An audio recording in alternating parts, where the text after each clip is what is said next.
এই সূরাটি শোনার সাথে সাথেই চারদিক থেকে খুশির খবর আসতে শুরু করবে। এই সূরাটি মূলত তারাই শুনবেন যারা খুবই অভাবে আছেন, কষ্টে আছেন, কোনোভাবেই যাদের মনের আশা পূরণ হচ্ছে না, যারা গরিবি দূর করতে চান, ঋণ পরিশোধ করতে চান, এবং যারা চাকরি হারিয়ে দিশেহারা হয়ে পড়েছেন, কোনোভাবেই কোনো মাধ্যম খুঁজে পাচ্ছেন না।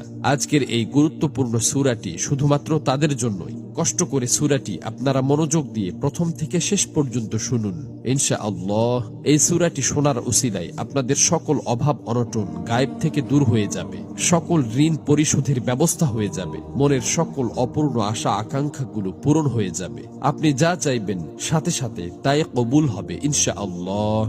প্রিয় বন্ধুরা, আল্লাহ পাক চাইলে সবকিছুই সম্ভব। এজন্য আল্লাহ তাআলার কোরআন মাজিদের সর্বশ্রেষ্ঠ এই সূরাটি শুনতে শুনতে আপনার মনের সকল নিয়ত, মনোবাসনা ও জীবনের সকল চাওয়াগুলো আল্লাহ তাআলার কাছে মনে মনে দোয়ার মাধ্যমে তুলে ধরবেন। আল্লাহ চান তো মুহূর্তেই আপনার জীবনটা পরিবর্তন হয়ে যাবে।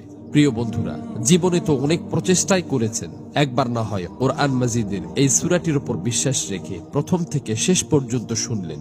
এই সূরাটি শোনার পর আপনি নিজেই বাধ্য হবেন আমার জন্য দোয়া করতে। এই সূরাটি এখন পর্যন্ত লক্ষ লক্ষ কোটি কোটি মানুষ শুনেছে এবং সকলের ভাগ্য অলৌকিকভাবে পরিবর্তন হয়ে গেছে। আমার কথা বিশ্বাস হচ্ছে না? তাহলে সূরাটি একবার শুনেই দেখুন।